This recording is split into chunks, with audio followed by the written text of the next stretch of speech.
Okay, so I've got my awesome helper Jacob here pounding away.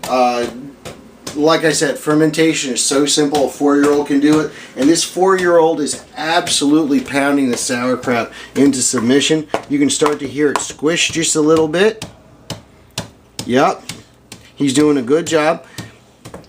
Now, like I said before, you don't need any culture in sauerkraut. There's enough lactobacilli that are naturally on the product. And all we're doing right now is basically we're trying to mash the sauerkraut some to break down the cell structure of the cabbage so that the bacteria can get in there even easier and start fermentation even quicker. Remember, what we're trying to do is we're trying to have the lactobacilli, which are naturally on the products, win the fight that's going to be going on in that fermentation jar, because there's all kinds of other bacteria and molds that are going to want to take care of this. So by mashing it, by adding salt, and also by making it into an anaerobic environment where we close it off to air and make sure that's filled with water, that should put it in a way so that the lactobacilli win every time. So how you doing, buddy? Good. You got it almost mashed? Yep. Look at that. Look at that. You're doing a good job, bud. So let me see. Hold on a second. Don't get my fingers. We got a little bit of liquid going on down there. I think. Oh, look at that. We've got a little bit of free liquid.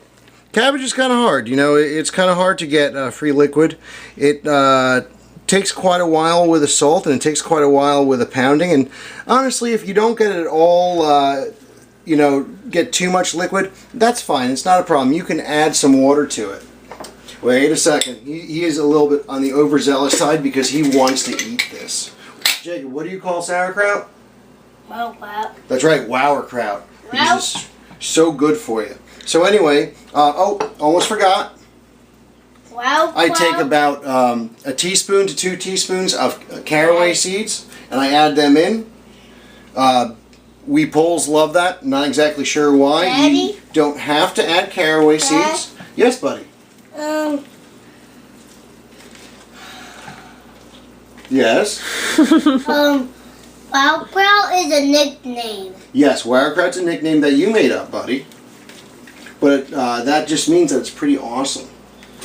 So anyway, we take the sauerkraut, or the sauerkraut as Jacob likes to call it, and we shove it in here. We want to get as much in as possible. So it looks like we're starting to fill it. We're not nearly done. Not nearly done. Let's get that in there. Get that in there. We haven't been nice to it so far. This is not a time to start. I think we can get all of this into this jar. Look what I made. That's right, buddy. You made a lot of liquid. That's because you're strong. Again, it's great to get that 4-year-old energy into this. Hopefully, they'll sleep well tonight.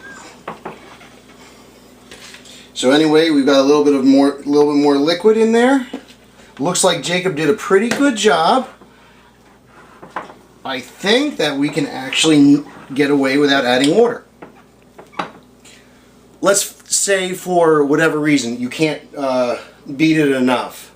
Let's say that you have rheumatoid arthritis or something like that where it really hurts to do that. You don't have to. You can just add it into the jar and add water.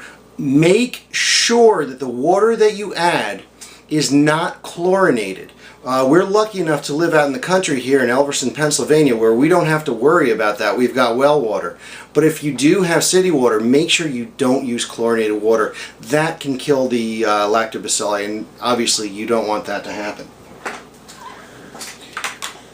So anyway, as you can see here, the water level is up to the top. Everything down here below is soaked in water. That's anaerobic, so the lactobacilli should win in here.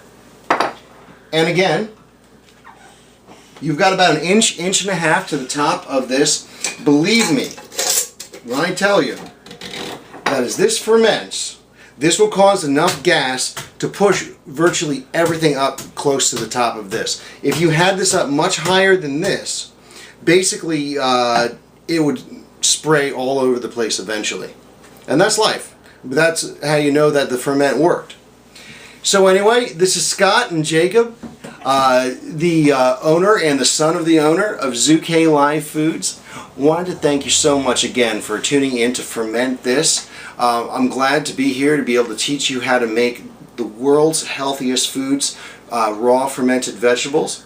Tune in again. We're going to be teaching you some really cool stuff over the next couple of weeks and months and years as we teach you to ferment virtually everything. Take care.